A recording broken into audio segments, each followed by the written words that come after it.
summer, it's coming up really quick.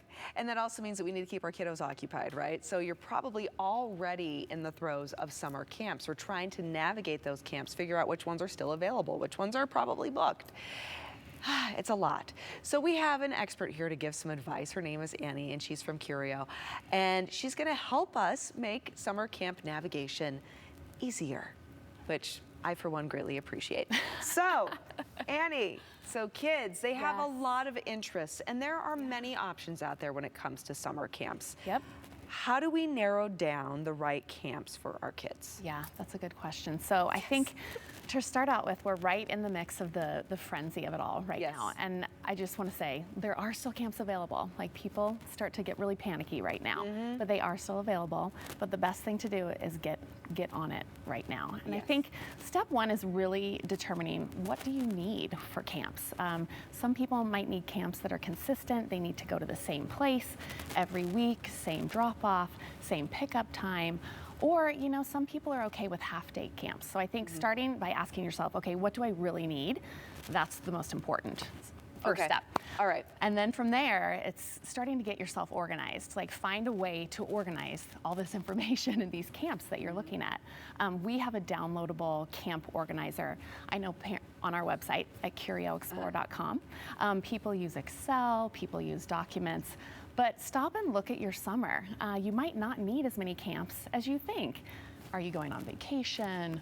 Do you have family in town? You know, with holidays, you might not need as many as you think. And then I think, you know, depending on the age of your kids, you might want to pull them in and ask them what they're interested in. Exactly. Yeah. I have found, you know, and I know you have kids too, when I have their buy-in, they're much more likely to be happy. Yes, and getting them up early in the morning on summer vacation when they're like, I should be sleeping in. I'm like, no, you need to be occupied and educated. Exactly. Yes. But I like that, you know, narrowing and starting with the first spot, which is, you know, the first step, which is, you know, what do you really need as a parent to make sure this is going to be successful? Then follow up with, okay, let's sit down and look at our options. Out of these, which one are you really interested in? Exactly. Yeah. And there are lists out there. Like, we have a featured camp list on our site that you can access and just start looking at what is even available. You might find some cool things that you hadn't even thought about.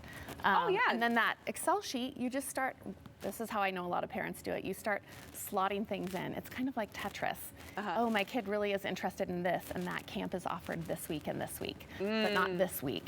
And so then, you know, those pieces start to come together. So kind of create that spreadsheet that kind of allows you to lay it out and see where there might be some overlap, or where it might interfere with another commitment. Exactly. Or work hours. Exactly. Yes.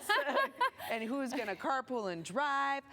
Something that I found that it really has been helpful for me as a working parent is finding other parents that their kids are also interested in the same thing, and then working together on carpooling, right? Absolutely. Yes, because while the kids are out of school, mom and dad usually aren't out of work. No. Yes.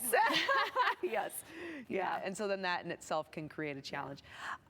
What about for those families that need like specific things for their camps? You like maybe navigating allergies, navigating accessible things, right? Yeah, I think the best thing to do there is really, you have to look at what they have on their website, and then if you don't see what you need, you have to call or you have to email. I spend a lot of time as we were building kind of our service and what we do, I spend a lot of time talking to these people that run these camps, and they want to get you the information you're looking for. You know, they want to make sure, and sometimes they aren't even thinking of the things that maybe you're concerned about. So I think if you don't see what you need on their site, you need to reach out. And also, you know, sometimes asking other parents, maybe if your child has allergies, you can ask other parents that also have kiddos with allergies what they've done in the past. Oh, that's a great idea. Other camps that maybe they have gone to. And that they're really familiar with, and they're comfortable with. I like that. Word of mouth, right? Exactly. Is always very important. Word of mouth is huge. You know, if there's something specific that you're looking for